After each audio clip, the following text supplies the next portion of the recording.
This is your second favorite story found in the entire Bible. For those of you who were with us in the beginning of fall, I sent around a questionnaire and asked what your favorite Bible stories are, and we've counted down from 11 to 2. So stick around, because next week is the big reveal for your number one. This is another classic story, David and Goliath, an epic tale of a young man. And we find stories about David spread all throughout the Hebrew Bible or the Old Testament.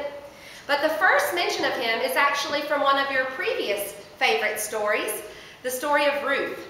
Ruth and Boaz were David's great-grandparents. They had a son named Obed who had a son named Jesse.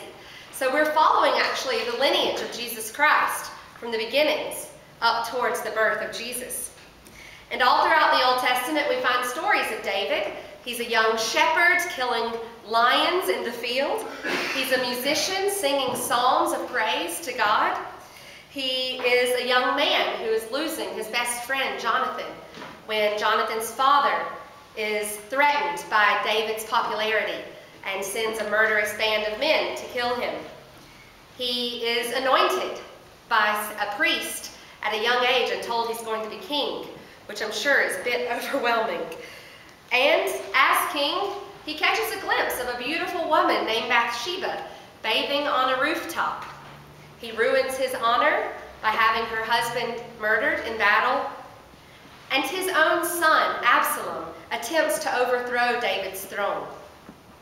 Ultimately, he's named in the lineage of Jesus Christ. But you can see that David is not a simple character. He's not your basic run-of-the-mill saint. He is no shining example of faith and good works. In this story, David and Goliath, he's pretty bold and courageous, but there's plenty of stories about David where he is making mistakes and terrible choices, committing adultery and even murder. And yet, he is allowed to be named in the lineage of Christ. So why write so much about this one man in our Old Testament? And why do you all love his story so much? As I thought about it this week, I thought that perhaps today's story gives us a glimpse into the type of person that we would like to be. David is a gentle shepherd. He's tending his father's sheep while his 3 oldest brothers are off fighting in a battle. His father is worried about the boys, and so he devises a plan to send David to the front lines with provisions, with meats and cheeses for the troops, so that David can check on his brother's safety and come back and tell his father about the war. But when young David stumbles upon the soldiers, he's shocked to hear the taunts of this warrior from across the battlefield. And he looks around him and asks around the troops, "Why isn't anyone doing anything? This is insulting, not just to us as a people, but to our God." The Israelites don't like listening to this Philistine who's been out screaming and taunting them for days on end. But no one has any idea how to shut him up, because no one is eager to go to battle with this beast of a man. So little David pipes up. And perhaps that's what we love about this story. An underdog finds his courage and his voice and jumps at the chance to do something crazy for love. In this case, it's for the love of God, not the love of a woman, which later causes David's downfall. Perhaps we can relate to David, recognizing a need and just jumping in. How many times since the floodwaters rose have you seen a need and simply piped up or jumped in without thinking twice? Young David couldn't even wear the heavy armor that King Saul gave him. Instead, he grabbed 5 river stones and a slingshot. He said a prayer to God, and he headed into battle. I love this analogy. And the more I thought about the story, the question that kept coming up for me was, what stones are in your pockets? We're each blessed with gifts and talents.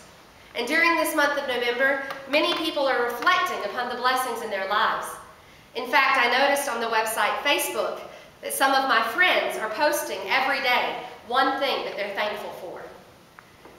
And at first I liked the idea very much and almost started it myself, and then I thought, what about all the other days of the year? Gratitude for me is like breathing. It's a way of being. It's a constant state of what is or what should be. And my journey into gratitude started when I lived in Germany and I was working with a life coach to rebuild my life after some trauma. And she asked me to carry around a little notepad and a pen, and every time I heard a church bell ring, to stop what I was doing and to jot down something I was grateful for. I didn't think it was that big of an assignment at first, until you think that I lived in the city of Munich, which has 1.3 million people and a lot of Catholic churches. So multiple times throughout the day, while I was working, while I was on the subway, while I was trying to shop, I kept hearing these church bells nagging at me to remember what I was grateful for, and I kept having to stop and write a message. But that exercise for me changed the rest of my life because it implanted gratitude on my heart. It changed the way that I see the sun when it rises in the morning. It changed the way that I feel when someone interrupts me and I am busy trying to accomplish something. It changed for me something inside where I could listen and be present, be fully present to the Spirit, even if it wasn't in my plan or in my timing. Being grateful helps me remember that as I count the blessings, these blessings are not mine. They're not of my own doing, of my skills or my wit or my wish, that all the blessings that I can count are gifts from a loving Creator. And in the wake of this flood, there is not a day that goes by that I don't give thanks for simple things, for running water, for a flushing toilet, even for a paved road. Praise be to God that 36 will be open tomorrow. But like David, when I'm facing a monumental challenge, when I'm feeling sick, as I am this week, or run down, or tired, when I'm feeling hopeless, or homeless, or townless, I try to remember to turn to God. You see, David didn't go out and fight that giant Goliath on his own strength. He called out to a mighty and powerful God to go before him. David fought in the name of the victor who had already won the battle before it ever began. But leaning into God and allowing gratitude to flow may not alone stimulate an action or a response. I believe that the secret formula for success that David teaches us today is that gratitude plus stones equal stewardship. Now, that's not a message you may hear in any other church during stewardship season. Many churches this time of year are throwing about that old-fashioned word, stewardship. And some of them don't even concentrate on what it really means. They take for granted that people may not have grown up in church or been familiar with this word, stewardship. Well, for me, being a steward simply means giving back to God that which already belonged to God in the first place. That which I'm simply taken care of for a little while. The story of David slaying the giant Goliath with a small, smooth river stone reminds us that we need not only a right perspective on our own ego and our limitations, but we also need to remember that our pockets are filled with little stones. They're filled with skills and passions that we bring to the table or to the battlefield. We each are uniquely gifted by God to serve in this world, to show loving kindness in the Spirit of the Lord, to reach out and up and down and in and around to all those people in need of hope and a word of encouragement. Stewardship flows from being grounded in gratitude and being grounded in the realization of our own unique gifts, of our time and our talents. When I think about stewardship, I think of my mother. When I was a young teenager, my father had a lot of health problems, and he had to quit working after a series of heart attacks, angioplasties, and even a massive open heart surgery.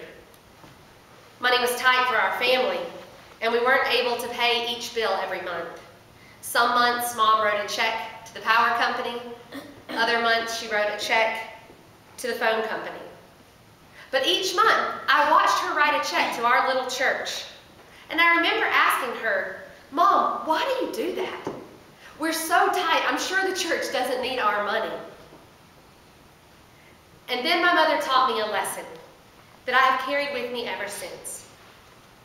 The church may not need our money, but we need to give it.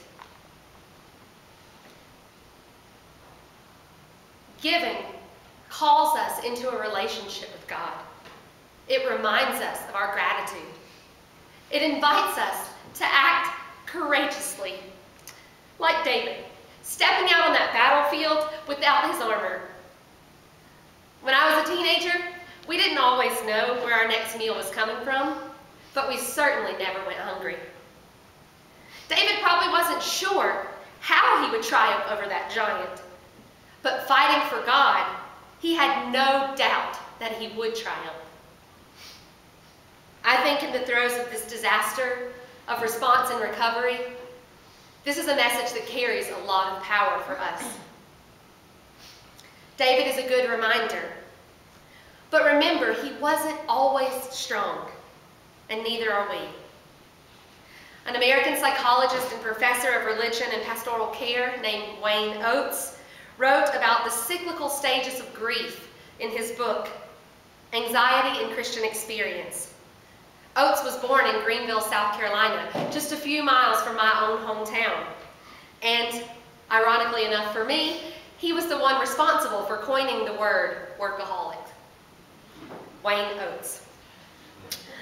Oates lists the stages of grief following trauma as shock, numbness, alternating between fantasy and reality, flooding of emotions and grief, selective memory, and stabbing pains of guilt.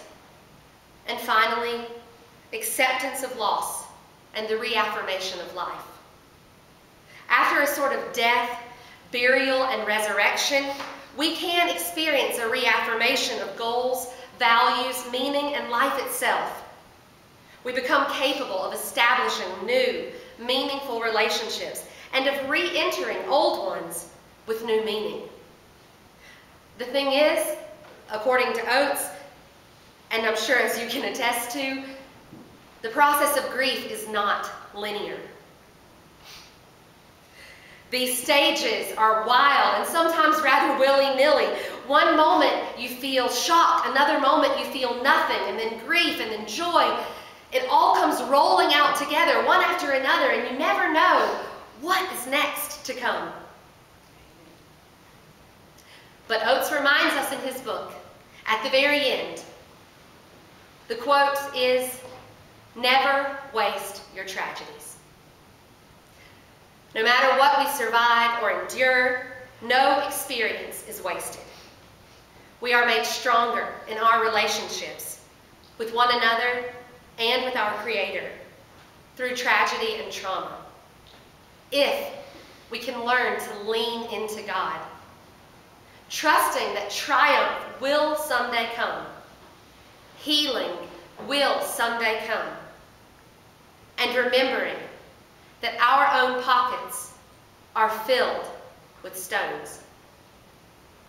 Following our passions, working for justice in the wake of tragedy, giving generously of our time and talents, and yes, even of our finances, is what the season of stewardship is all about, this month of Thanksgiving. During this time, I invite us all into a journey that began in our sermon series with Adam and Eve, and continued on through Ruth and Boaz, David today, and Jesus Christ. A journey that continues into my life, into your life today. In the wake of tragedy and the face of battle, what do you have to share and celebrate?